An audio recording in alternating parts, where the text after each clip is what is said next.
Thank you for coming into our studio today, Peter, to tell us about your research into an ancient species of tree called the ginkgo.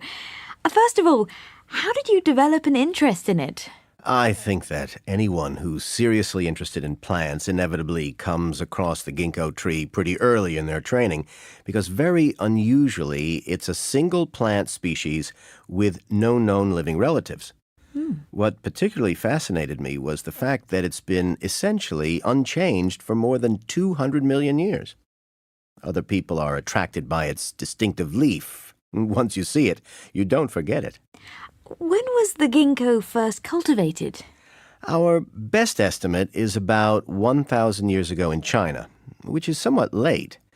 There's a lot of Chinese literature from before that time, and it doesn't mention the ginkgo, while it does mention a lot of other plants. The evidence points to the fact that the ginkgo was probably always a rather rare tree until it first attracted the attention of people about 1,000 years ago, when they realized it could be cultivated as a source of nuts. And does the ginkgo tree have medical uses? The plant itself has long been valued for its healing properties.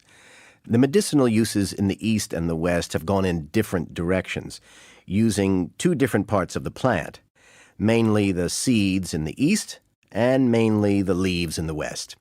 In the West, work has been done on the leaves to see whether they contain substances that might help improve people's memories.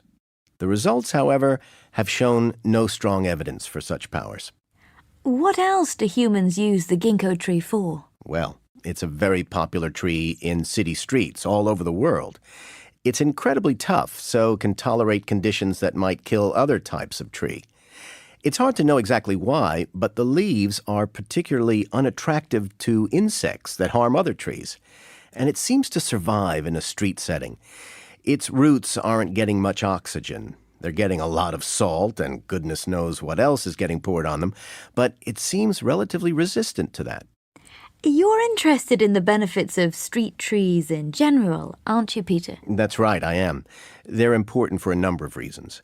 One advantage is that trees along a street make it feel narrower and cause drivers to go more slowly. And obviously, they provide shade, making people feel a lot more comfortable.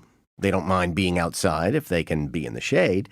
And so trees help bring all the benefits that come from that.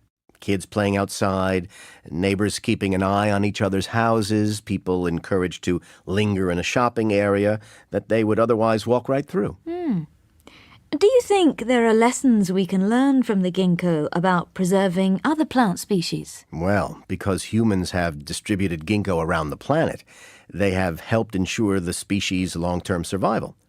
There are probably a couple of wild original populations of ginkgo trees still left in China, but even those may have been aided by people. Obviously, we should try to preserve animals and plants in their native habitats, but in the same way that we've used other methods for conserving large mammals, I think conservation through widespread cultivation is essential for preserving plant diversity for the future. And finally, does working on such an ancient tree species affect your view of the world? Yes. As humans, one of our biggest shortcomings is that we can't see the long term. So reflecting on a plant like ginkgo that was around in very different ecosystems hundreds of millions of years ago really makes our own species seem very young.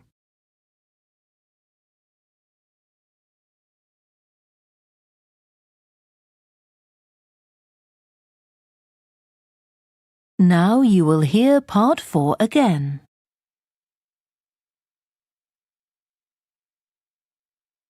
That is the end of part 4. There will now be a pause of 5 minutes for you to copy your answers onto the separate answer sheet. Be sure to follow the numbering of all the questions. I shall remind you when there is 1 minute left so that you are sure to finish in time.